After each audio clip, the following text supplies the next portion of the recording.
Assalamualaikum warahmatullahi wabarakatuh. Selamat malam. Pada kesempatan kali ini, Kompas 10 akan membicarakan tema yang bernamaan korupsi adalah tindakan yang merusak sistem pemerintahan. Dengan beranggotakan Ahmad Ali Hisham, Muhammad Haikal Alamsyah, Nafisya Putri Indonesia sendiri, lalu ada Gracia Elizabeth. Oke, untuk reason pertama akan dipidatokan oleh Nabil. Kepada Nabil, silakan. Baik, terima kasih Nafisya atas kesempatannya. Baik, saat ini saya akan membahas tentang korupsi adalah tindakan yang merusak sistem negara. Nah, untuk reason yang saya keluarkan adalah korupsi membuat ketidaksetaraan dalam pemerintahan. Oke, selamat malam teman-teman semua. Seperti yang kita tahu, korupsi itu merupakan tindakan penyalahgunaan kekuasaan atau posisi yang dimiliki seseorang dalam pemerintahan untuk keuntungan pribadi atau kelompok. Nah, seringkali melalui menerima suap, penyalahgunaan dana publik, atau tindakan yang tidak etis lainnya. Nah, korupsi ini memiliki dampak yang serius terhadap pemerintahan, masyarakat, dan juga ekonomi negara. Nah, mengapa sih kenapa korupsi itu merupakan tindakan yang dapat merusak sistem negara? Nah, menurut pendapat dari KPK atau Komisi Pemberantasan Korupsi dalam webnya, ada beberapa alasan mengapa korupsi merupakan tindakan yang dapat merusak sistem negara. Di antaranya korupsi dapat menyebabkan alokasi sumber daya yang tidak adil, di mana anggaran dan proyek pemerintahan yang seharusnya digunakan untuk kepentingan umum malah diarahkan untuk kepentingan pribadi atau kelompok tertentu. Nah, selain dari hal alokasi dana, korupsi juga dapat merusak independensi pada sistem peradilan. Nah, di mana hakim dan penegak hukum yang melakukan tindakan korupsi dapat terpengaruh oleh tekanan politik atau uang suap. Nah, hal ini dapat mengakibatkan ketidaksetaraan dalam perlindungan hukum, di mana orang-orang dengan kekayaan atau kekuasaan lebih besar memiliki akses yang lebih baik terhadap keadilan. Nah, teman-teman, korupsi juga seringkali melibatkan penyalahgunaan dana publik, baik melalui penggelapan, pemasaran, atau penyalahgunaan kebijakan fiskal. Nah, dari hal itu berakibat sumber daya yang seharusnya digunakan untuk layanan publik, sistem pendidikan dan kesehatan dapat disalahgunakan untuk kepentingan pribadi. Korupsi ini juga menciptakan ketidaksetaraan dalam akses masyarakat terhadap pelayanan publik. Mereka yang memiliki hubungan atau kemampuan untuk membayar suap mungkin mendapatkan layanan lebih cepat atau lebih baik, atau bahkan uh, tidak dibuatkan jika tidak ada suapnya. Nah, sementara masyarakat umum menghadapi hambatan dan diskriminasi. Nah, untuk secara keseluruhannya, korupsi dapat merusak integritas pemerintahan dan menciptakan ketidaksetaraan yang meluas bagi berbagai aspek kehidupan masyarakat. Nah, upaya pencegahan dan penindakan terhadap korupsi ini menjadi kunci untuk memastikan adanya pemerintahan yang bersih, transparan, dan juga berkeadilan. Mungkin itu saja pidato dari saya. Saya serahkan kembali kepada Nafisya. Terima kasih. Baik, terima kasih Nabil. Selanjutnya akan dipidatokan oleh Haikal. Kepada Haikal, silakan. Terima kasih Nafisya untuk kesempatannya. Reason yang selanjutnya itu adalah korupsi merusak kepercayaan masyarakat terhadap pemerintahan institusi publik. Saya menyampaikan saya mengenai sebuah isu yang merusak kepercayaan masyarakat dan pemerintah institusi publik, yaitu korupsi. Tindakan moral dan ilegal ini tidak hanya menyebabkan kerugian finansial bagi negara, tetapi juga memiliki konsekuensi serius terhadap kepercayaan masyarakat terhadap pemerintah dan lembaga-lembaga publik. Pertama-tama, mari kita pahami bahwa kepercayaan masyarakat terhadap pemerintah dan institusi publik adalah fondasi utama dalam pembentukan masyarakat yang adil, transparan, dan demokratis. Kepercayaan ini menciptakan ikatan antara pemerintahan dan warganya. memastikan bahwa kebijakan dan tindakan yang diambil oleh pemerintah bertujuan untuk kepentingan bersama. Dengan maraknya korupsi di dalam struktur pemerintahan dan institusi publik, hal ini segera menimbulkan keraguan dan ketidakpercayaan di kalangan masyarakat. Masyarakat mulai meragukan integritas lembaga-lembaga yang seharusnya melindungi kepentingan mereka. Mereka bertanya-tanya apakah dana publik benar-benar digunakan untuk kepentingan umum ataukah justru disalahgunakan untuk kepentingan pribadi atau segelintir orang.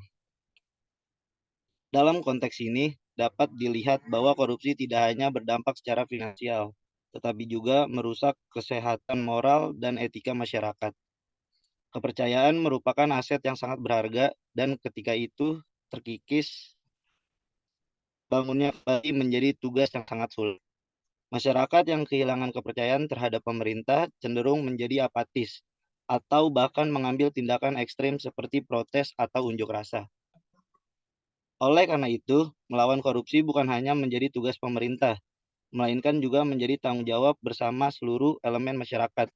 Kita sebagai generasi muda harus turut serta aktif dalam memerangi korupsi, baik melalui partisipasi dalam program-program anti korupsi maupun dengan meningkatkan kesadaran akan dampak buruk korupsi terhadap kehidupan sehari-hari.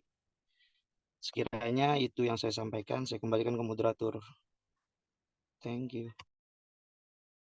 Baik, terima kasih Haikal. Lalu selanjutnya ada Risen, yaitu korupsi itu menyebabkan terhambatnya pembangunan dan kerugian di sektor publik. Nah, kasus korupsi ini merupakan permasalahan yang tak henti-hentinya terjadi di Indonesia. Pelakunya itu juga dominan berasal dari elit politik yang memiliki kedudukan di pemerintahan. Nah, di Indonesia korupsi ini kan bagaikan virus yang menyebar ke keseluruhan pemerintahan hingga ke BUMN, dan upaya pemberantasan itu hingga masih stagnan hingga sekarang. Nah, menurut Agustino dan Fitriani pada tahun 2017 menyebutkan bahwa kategori korupsi APBN dan APBD dalam bentuk-bentuk proyek pekerjaan merupakan korupsi terbesar yang menggeruk uang masyarakat yang berasal dari APBD dan APBN. Nah, peneliti yaitu Azus pada tahun 2020 juga pernah menyebutkan bahwa tiap tahun 45% lebih dana APBN digunakan untuk pengadaan barang atau jasa. Tahun 2020 pun biaya untuk belanja barang, jasa, atau modal mencapai lebih dari 1,2 triliun, dan pada setiap tahun makin besar bersamaan dengan berkembangnya kemajuan pengembangan pada semua aspek. Nah, salah satu kasus korupsi yang dananya bersumber dari APBN ini adalah kasus korupsi pembangunan shelter tsunami di Labuan yang dilakukan oleh Susi Amalia, mahasiswa Universitas Sultan Ageng Tirtayasa. Kasus korupsi pembangunan shelter tsunami di Kecamatan Labuan, Kabupaten Pandeglang, menimbulkan dampak korupsi yang terjadi pada masyarakat. Nah, dampak korupsinya ini tersebut diantaranya dampak ekonomi, dampak sosial, dan dampak korupsi dalam penegakan hukum. Nah, pada kasus korupsi pembangunan shelter tersebut ini mempengaruhi pada kualitas pembangunan yang sangat rendah dalam pelaksanaan pekerjaan pembangunan shelter.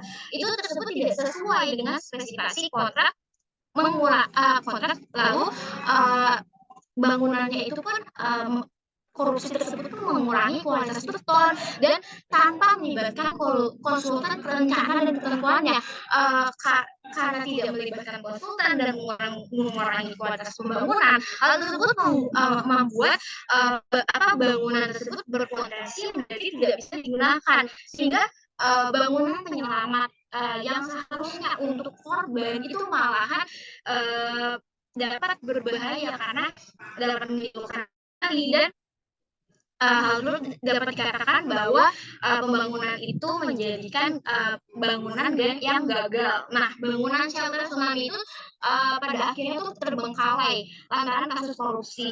Nah, sehingga pada saat itu tuh masyarakat tuh masih mencari tempat yang lebih aman, padahal dananya itu seharusnya untuk mereka, tapi malah menyebabkan mereka semakin kesusahan. Nah, Gubernur Lembaga Ketahanan Nasional Lemhanas Agus Wijoyo juga menyebutkan bahwa praktik korupsi sebagai penghambat terbesar proses pembangunan.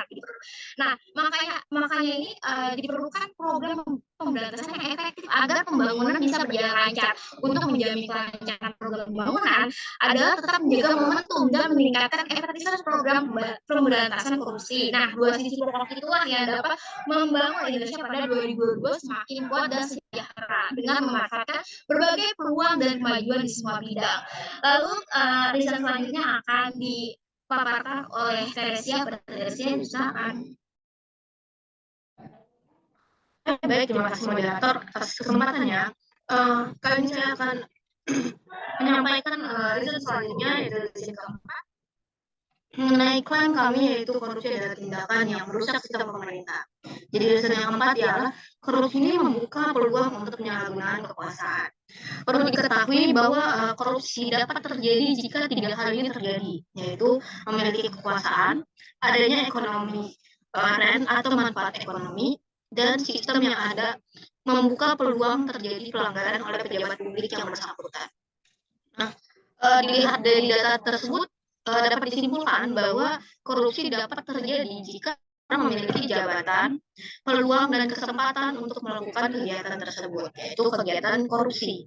Maka semakin tinggi jabatan seseorang, semakin besar pula peluang atau kesempatan yang ada untuk melakukan korupsi. Dalam Undang-Undang Nomor 31 Tahun 1999 tentang pemberantasan tindakan pidana korupsi mengkelompokkan menjadi 7 kelompok, yaitu yang pertama adalah korupsi yang terkait dengan kerugian keuangan negara. Yang kedua terkait dengan penggelapan dalam jabatan. Yang ketiga adalah terkait dengan pemerasan. Keempat terkait dengan perbuatan curang. Kelima adalah terkait dengan benturan kepentingan dalam pengadaan, dan yang selanjutnya adalah korupsi yang terkait dengan gratifikasi. Nah, dalam pengelompokan ini dapat kita lihat bahwa korupsi juga melibatkan penyalahgunaan jabatan yang dapat merugikan sistem pemerintahan. Salah satu contoh kasus yang sering terjadi di Indonesia ialah adanya penyogokkan atau suap. Dampak korupsi ini sering terjadi terhadap politik, di ranah politik dan demokrasi. Dibuktikan dengan konstituen yang baru berjalan setelah disuap. Sebelum disuap, birokrasi akan bekerja lebih lama gitu. Nah, ada pun salah satu kasus yang disoroti juga adalah Komisaris Utama PT Intertekno Grafika Cipta Sejati sekaligus Komisaris PT Bina Putra Sejati Musunadi Gunawan dan Direktur PT Intertekno Grafika Sejati Marilia yang menyuap mantan Kepala Badan Nasional Pencarian dan Pertolongan atau Basarnas, yaitu Marseka Madia Henry Alfiani, yang menyuap sebesar 2,4 miliar atas kasus penyuapan penggandaan peralatan pendeteksi korban reruntuhan yang menjerat petinggi PT Intertekno Grafika Sejati. Nah, berdasarkan kasus tersebut dapat dilihat bahwa aksi penyuapan yang merupakan tindakan korupsi ini merupakan implementasi atas penyalahgunaan kekuasaan. Nah, sehingga tindakan korupsi ini membuka peluang bagi pemegang kekuasaan untuk menggunakan kekuasaan bagi kepentingan pribadinya, atau bisa kita ketahui bahwa mereka menyalahgunakan kekuasaan untuk melakukan korupsi. Sekian evidence dari saya. Selanjutnya akan dilanjutkan kesimpulan.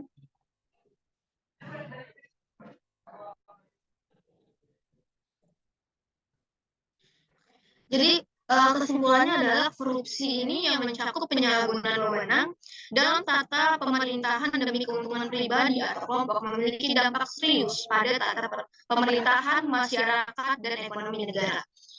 Efeknya melibatkan ketidaksetaraan dalam pengalokasian sumber daya, merusak kemandirian sistem peradilan, dan menciptakan kesenjangan dalam akses masyarakat terhadap pelayanan umum.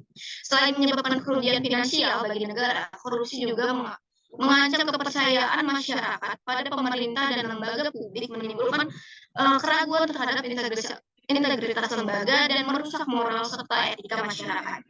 Oleh karena itu, melawan korupsi menjadi tanggung jawab bersama untuk membangun kembali kepercayaan dan membentuk masyarakat yang adil dan transparan. Oke, cukup sekian pidato dari kami kelompok 10, kurang lebihnya mohon maaf. Wassalamualaikum warahmatullahi wabarakatuh.